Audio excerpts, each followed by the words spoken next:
What's up guys, and welcome back to the channel. In today's video, this is the first time filming with my 2014 Nissan GTR with the title in hand. I just paid off the GTR. 42 months is how long it took me to pay off my original 60-month loan. And now I own this car free and clear outright. This is my car, which is pretty crazy. I no longer have to share it with the bank. So in today's video, we have four kind of topics we're gonna go over. I'm gonna talk about a little bit of backstory on buying this car and the original loan, and then talk a little bit about financing in general. We're gonna do a mini Q&A. I posted a thing on Instagram this morning, and then we'll drive the car around and talk a little bit more about the car. So with that said, starting off with the backstory, if you're new to the channel, I originally traded in my 2016 Nissan 370Z Nismo edition for this car. I bought this from a Nissan dealership up in Pennsylvania, and that dealership originally sold this car when this car was brand new, and it did all the annual maintenance on it. So I was pretty certain this was gonna be a good car, one owner car, clean Carfax, serviced at the same dealer was sold at, and then sold at the same dealer again once it was a used car. So it was a pretty cool deal to do.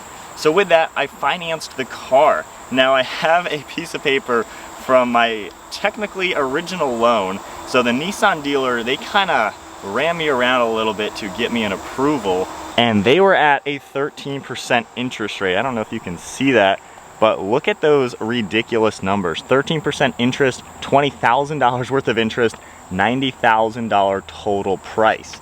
So this car, the sale price was a little over $67,000, and then taxes were around 3 grand. So the actual price was 70 grand out the door. It was like 69,995 or something like that.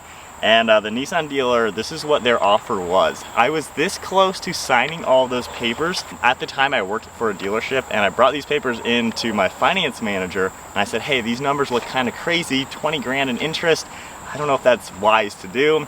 Finance manager cracked up looking at these stupid numbers, and he called one of the lenders that we worked with, one of our normal banks, and I did a credit app with them and got a 4.5% interest, which would have been around $5,000 worth of interest. So that saved me 15 grand worth of interest already by just shopping around. That loan was also going to be a 60-month loan. However, I did it in 42 months. Now with that, I overpaid a lot. So the reason why I was able to pay this off earlier is because I overpaid. My original payment was like 830 bucks a month or something like that. And after like 2 months, I started just doing $1,000 a month, and then bumped it to $1,500 a month for quite some time. And then the beginning of 2021 is when I looked at the GTR loan. I owed about 15 grand left, and I knew if I made it till the end of the year, I was gonna spend like $1,000 in interest, and it was a waste of money. Why would I spend $1,000 more just to borrow that money for a year when I didn't need to? So I made even higher payments. And then my final payment, I did $7,200. So last month, which was, I think July was my final payment, I did a $7,200 payment just to pay it off, because if I waited anymore, I'd be paying like 40 bucks a month to have interest on that loan. And obviously that was a waste of money. So with that said, I've spent around $3,000 to borrow $44,000 for 42 months to own this car.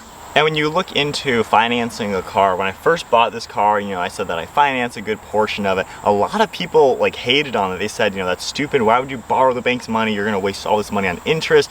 A real person pays cash for their car, blah, blah, blah.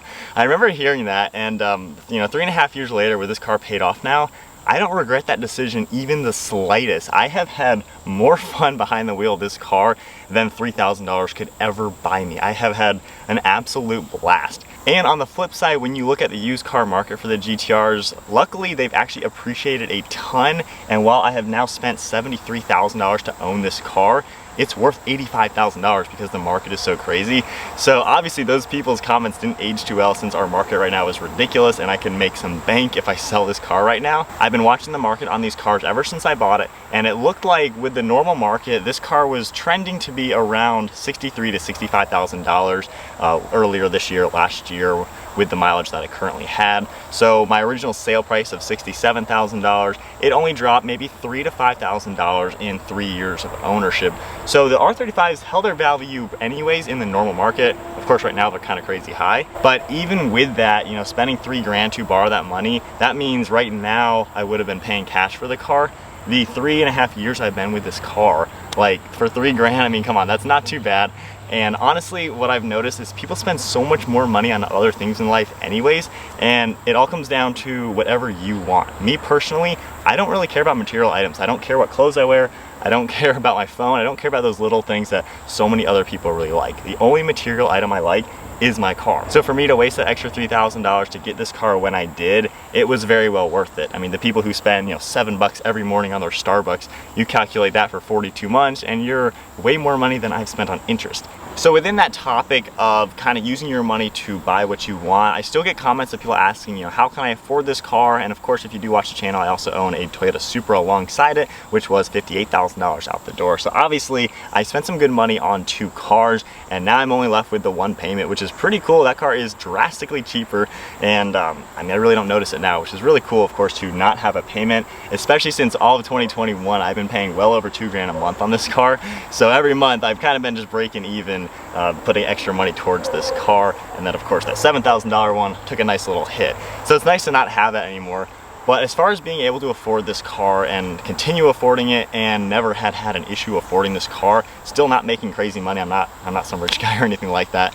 But I still live the exact same way that I did back when I first graduated college. You know, I still pack a lunch every single day. When we go filming, I have a big lunchbox full of water bottles, food, snacks, all sorts of things.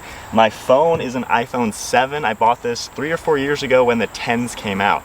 This was like a couple $100, which was still a crap load of money for a stupid cell phone.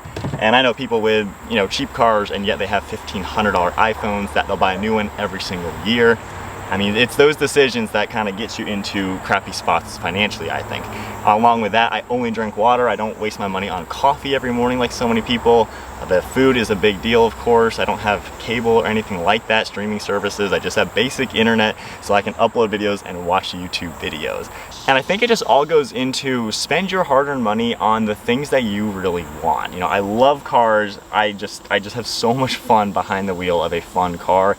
And that's what kind of brings me happiness. Not to say that, you know, money or cars will ever bring you happiness, because the material item doesn't, but it's the fact that you work for something, value something, and then put your time and effort into something to then enjoy. That's where you do find some happiness. So for me, you know, just budgeting and putting my money towards the things that I really like is how I was able to afford the car, and how I'm able to just enjoy it and not worry about the other things. I know when I made my original How I Bought the GTR video, I guess that was 3 years ago when I made that original video, a lot of people were like, you know, you're not living, you're sacrificing everything just for a car, you know, not enjoying eating out, doing all this stuff. I don't like doing that stuff. I would rather cook my own food. So it all goes into do what you really want and just follow things that you really like. All right, so for a mini Q&A, I got 6 comments. I just posted this on Instagram. So what's the most fun thing about the GTR? I would say just the raw character. It is crazy fast, especially on E85. We have over 700 horsepower. And when you combine that kind of horsepower with a dual clutch, old school transmission, it's just such a wow factor. Every time I drive it, it's just so fun. The combination of power and just what it can do. It's just so fun. I love everything about it. It's so much fun. Have you driven a 2020 or a 21? Does it feel any different? Yes, the newer cars are so much smoother in the transmission. While I like the clunkiness of this car, in the newer cars, when I drove a 2020 50th anniversary, it was just some smoother, more refined, and you can kind of utilize the power a little bit better. This car, when you shift, sometimes there's a little bit of a delay. So the new car is definitely a step up, and I plan on buying one at some point. What family car version would you get when that day comes? So when I need a family car, I'm definitely going for an Audi SUV. I grew up with SUVs, so for me, that's normal to me. Audi, I'm a huge fan of them. I sold a ton of them when I worked at the car dealership. So I'd start off with like a Q3, probably in a bright blue, and then as time goes on, either upgrade to an SQ5 or an SQ7. The dream SUV though is an RSQ8. I love that vehicle. I'm a big Bentley Bentayga fan, and the RSQ8 drove exactly the same for half the price, and I think it looks a little bit better. Future plans for the GTR, and what made you go with the GTR over other cars? Future plans, I don't have too many mods planned for it. It's kind of set the way I want to. When I need new tires, I'll get wider tires to fill out the wheel gap a little bit better, and I possibly will lower it. I'm not too sure yet, but I've just been enjoying it the way it sits. It's a heck of a lot of fun. It looks perfect in my opinion, so I really have no need to change the way it looks or drives. Why'd I go with this platform? the bang for the buck. I'm a really big person for bang for your buck, value for your dollar. And the fact that for 70 grand, I was able to buy a car that has a 0 to 60 time right with a Bugatti Veyron. I mean, 2.5 seconds or 2.7 seconds, and the modification potential for the money.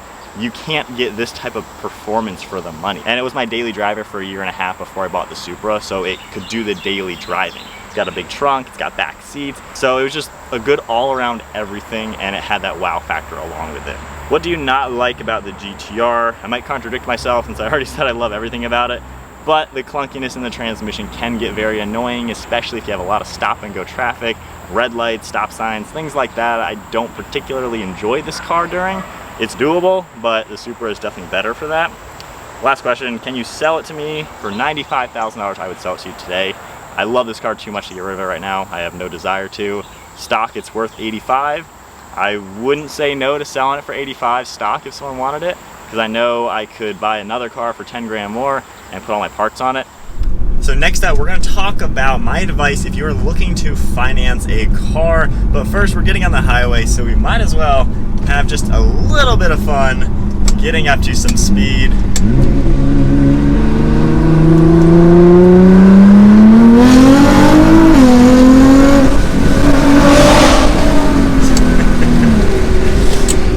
Okay, so yeah, like I said, I love the car. It's a lot of fun.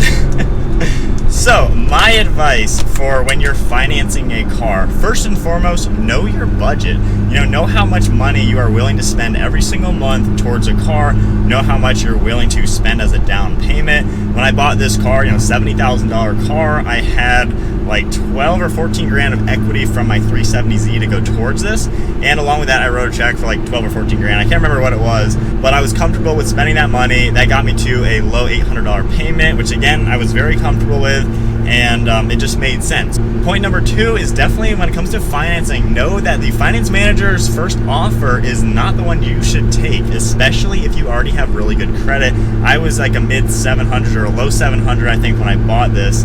And obviously the Nissan dealer was screwing me with 13%. That was just ridiculous. And then another bank was able to give me 4.5%, which of course I went with. And I learned this really well when my brother bought his Jeep Wrangler. He had an even better credit score when he bought that, and that was like a year ago. The dealership there was offering him like 6% interest. I started laughing and already told Mike, I was like, no way, that's not going to be the rate you're going to get.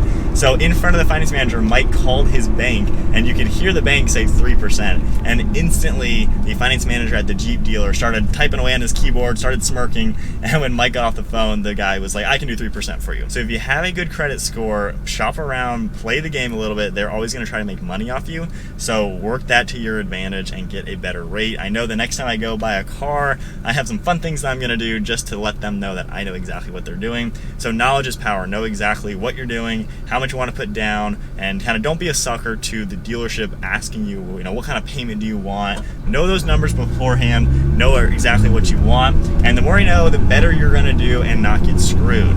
And then should you finance a car, it all depends on your own needs. Like anything, do what you want in life. It's your life. Nobody should be able to tell you what you should do in your own life. So do what works for you. I had people commenting saying I was an idiot for financing this car. And like I've said, 3.5 years later now, I don't regret it one bit. The car is appreciated. I made good money on YouTube for it the first 2 years of making content. I mean, I had zero complaints whatsoever. This was a profit to own and a heck of a lot of fun to own. So I could care less what those people say. Even if this car never made me a penny on YouTube, even if it didn't appreciate like it did, I've just had too much fun in it to care about $3,000 in the last 42 months. So do what works for you. If you can make you money elsewhere, do that. Don't pay cash for the car when your money's sitting in a bank or something like that can earn you money and make you a higher return than your interest rate. And quite honestly, I'm probably going to be financing most of my cars just because I want to own nice cars. And to me, like I said, it's the only material item that I really care about. And life is too short to really care about a couple $1,000s over a couple years.